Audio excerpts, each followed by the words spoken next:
Same cable தான். எப்படி கட்டணுமோ அதே மாதிரி ஃபஸ்ட் போட்டுப்போம். இந்த ஹோலில்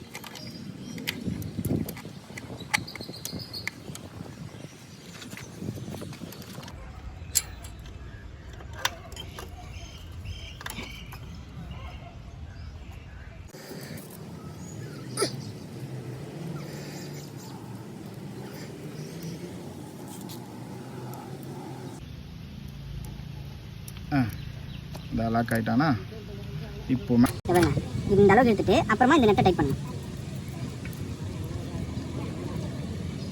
அப்புறம் இது ஸோ இது வந்து நம்ம இழுத்து வச்ச போஸ்ட் ரைட்டு. ஓகே இப்போ அந்த சைடு வாங்க. ஓகே ஸோ 2-3 டைம்ஸ் இதை வந்து ஆக்டிவேட் பண்ணணும். 1 2 3. நீங்கள் வந்து ஒரு இந்த 1 அடிக்கு ஒரு ஸ்கேல் ஒன்று இருக்கும்.